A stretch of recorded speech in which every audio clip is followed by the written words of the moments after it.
Tap in with me.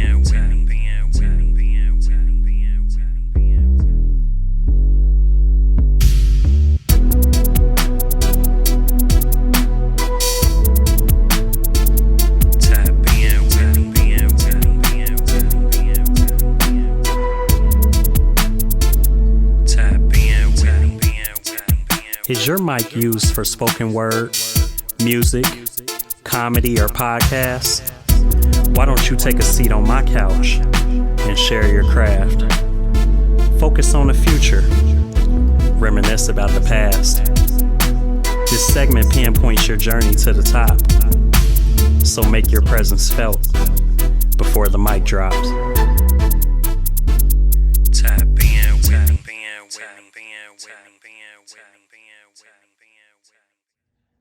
Hello, everyone. This is the Mic Drop with B. Anderson. This is Season 1, Episode 1. And today we are sitting down with a special guest. I have been looking forward to interviewing her for a while. I want to turn it over to you. Would you like to introduce yourself? Tell us a little something about you. Hi, y'all. They call me Lady J. That's my poetry or spoken word stage name. And I've been doing poetry now for a couple of decades. Yeah. And anyway, I just recently became an author. I've been speaking the words live and on stage and decided that it was time to put it in a book. So I did that a couple of years ago, and my author name is Libra, but my mama named me Janine Lois Nash. So how did you get the name Libra? How did you come up with that? That is my zodiac sign. Okay. And if you read anything about a Libra, that pretty much describes me to a T. I like balance.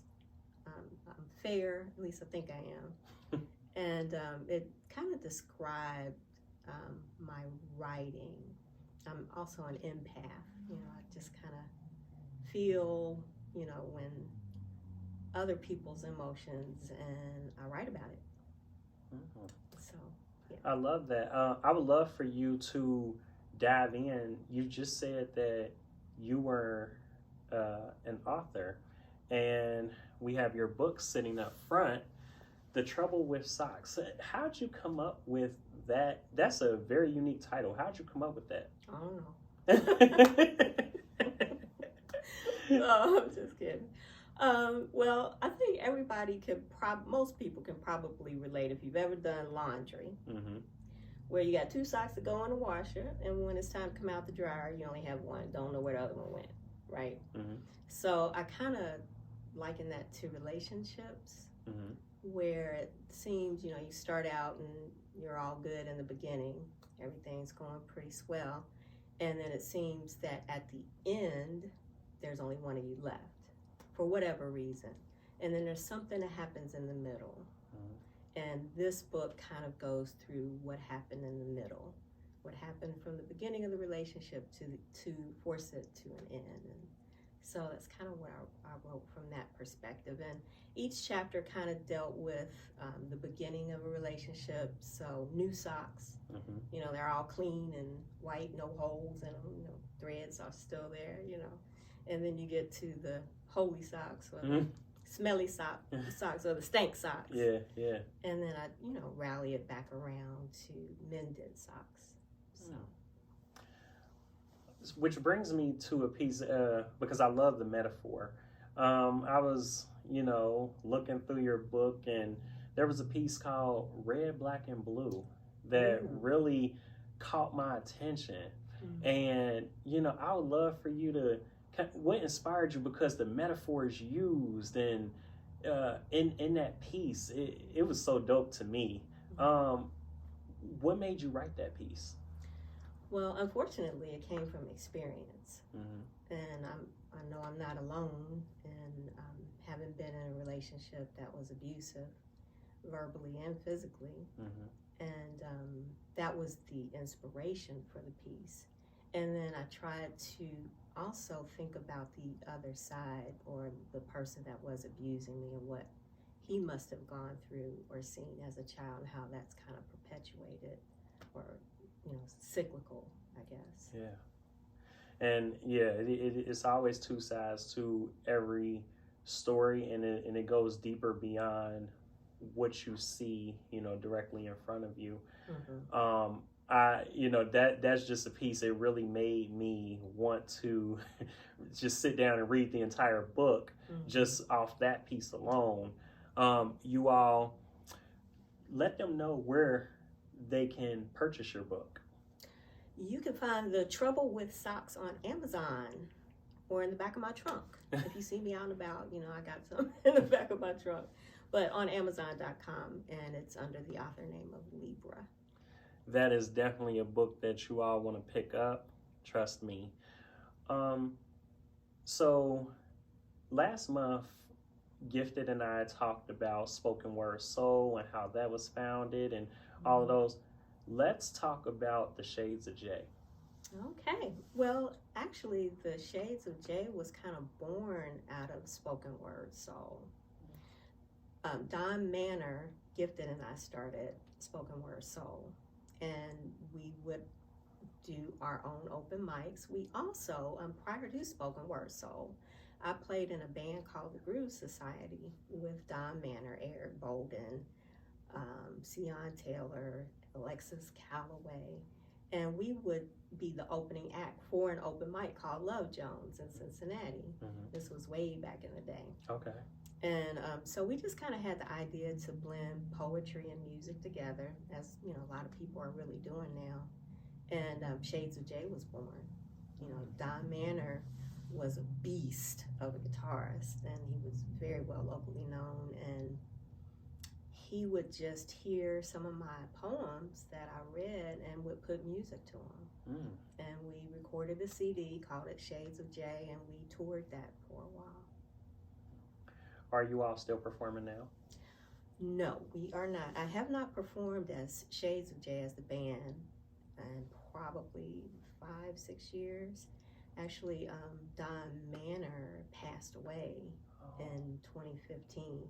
It was a huge loss. I grew up with him from elementary school, and we were always in bands together in high school. And even when he moved away, we were writing music long distance. He would send me a cassette tape, and I would write lyrics to it, and we would collaborate on a lot of things. So that was a huge loss.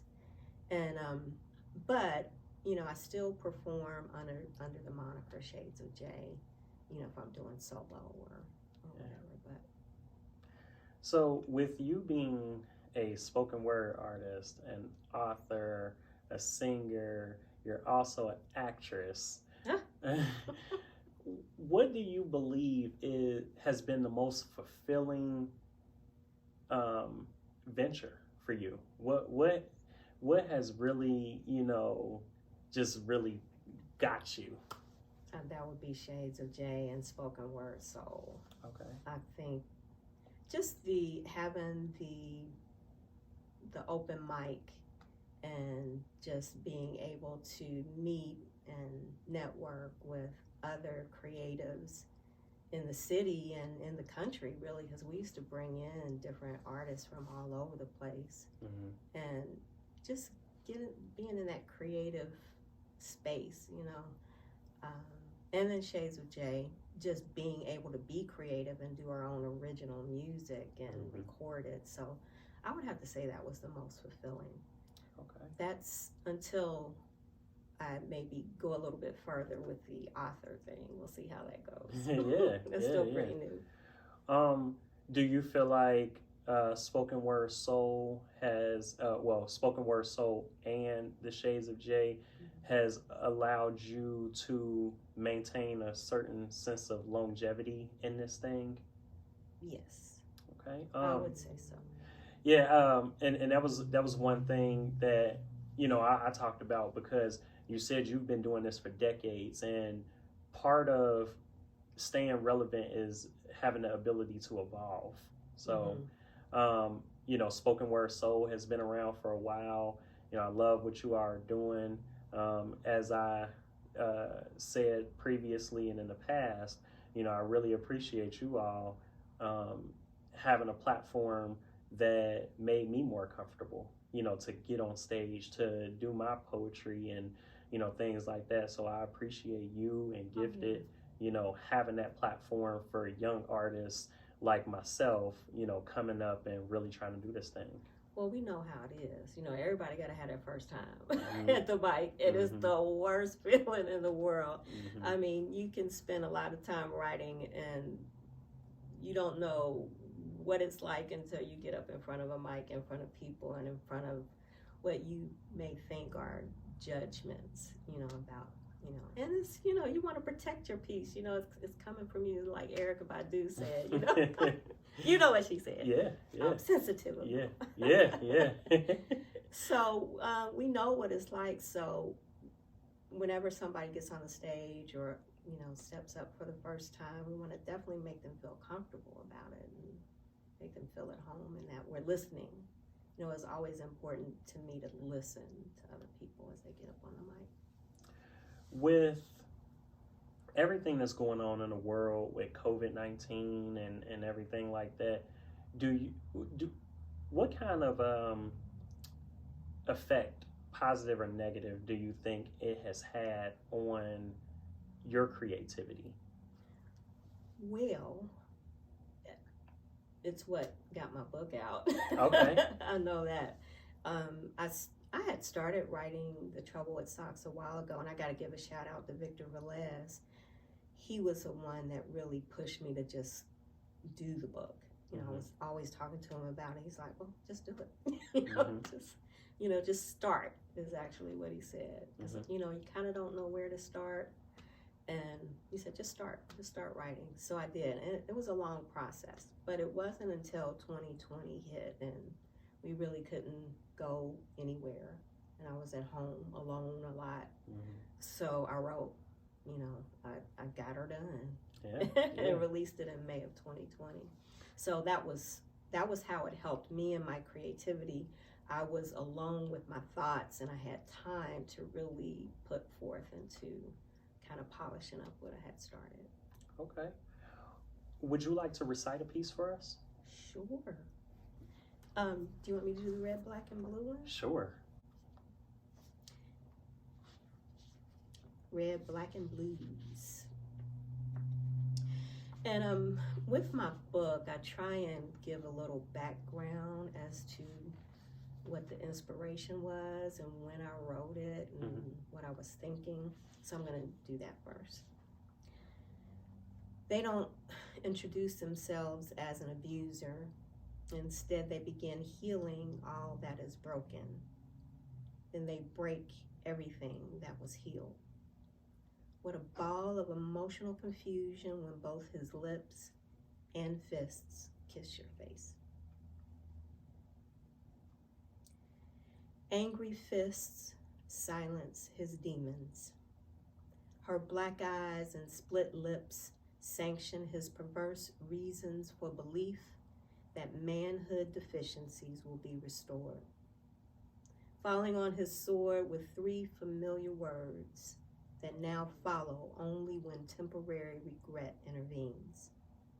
He later forgets, but she will swallow and digest this dreaded routine with salt-laced tears, reciting generational recipe of fear cooked by his father and fed to his mother.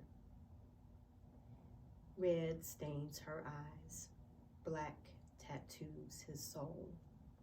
Blues play long and slow in their children's minds.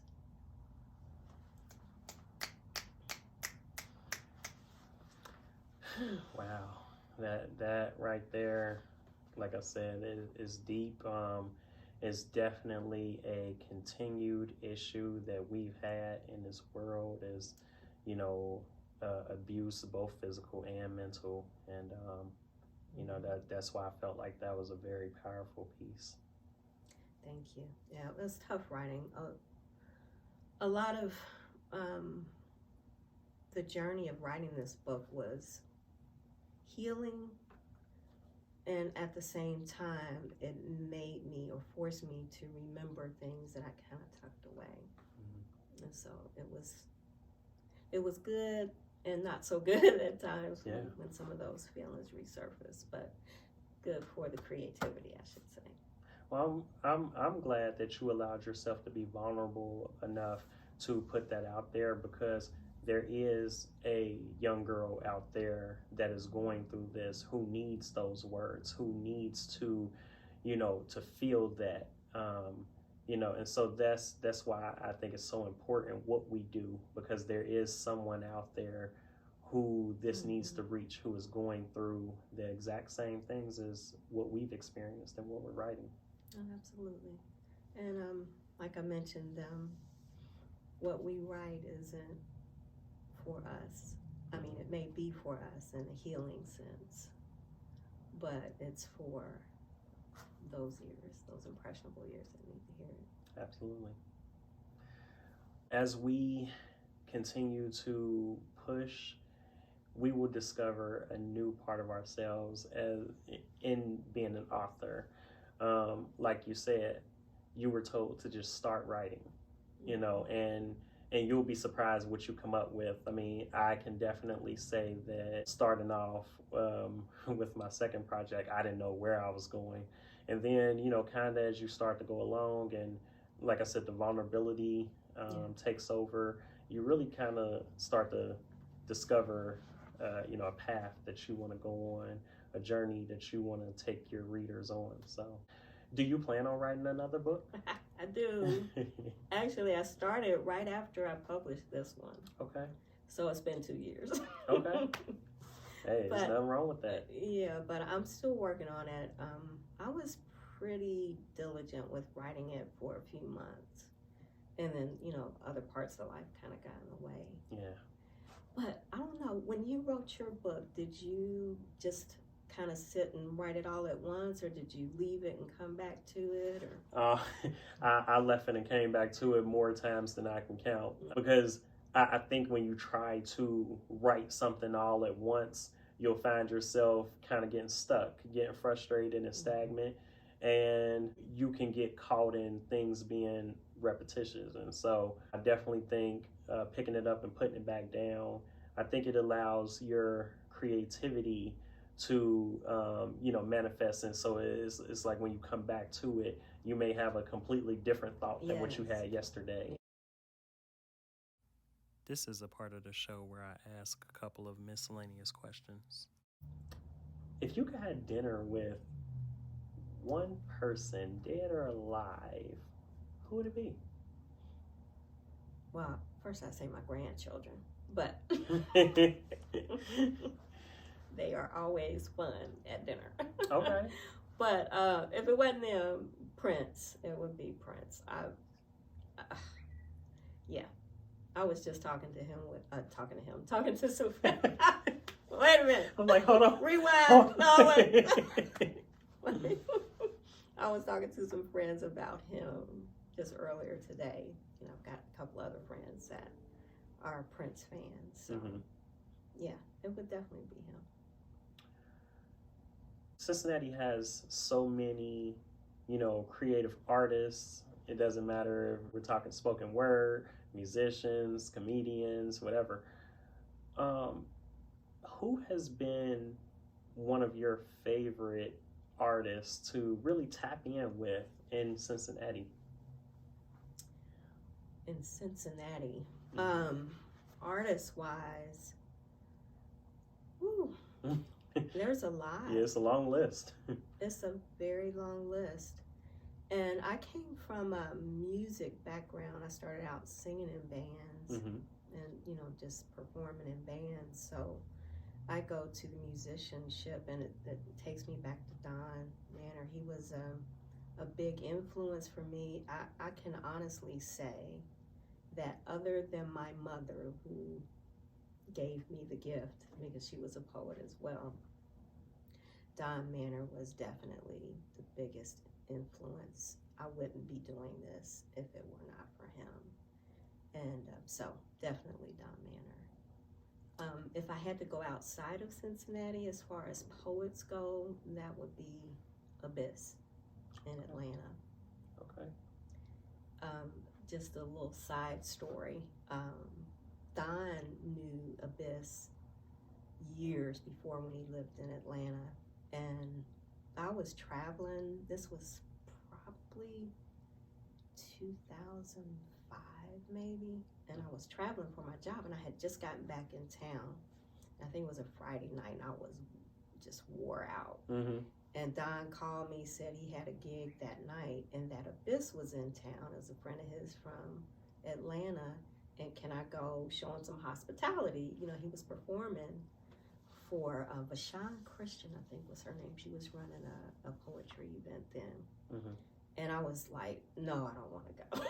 I didn't really want to go. Mm-hmm. But I went on and went, and I ended up, and this is a long story, I apologize, but I ended up having to hold the microphone for him because he didn't have a mic stand and he played guitar, so I was holding the mic for him. Mm-hmm. And I was just sitting there, and his energy was just something I had not felt before. Mm-hmm. And I was going through a phase where I was questioning God on everything. Mm-hmm.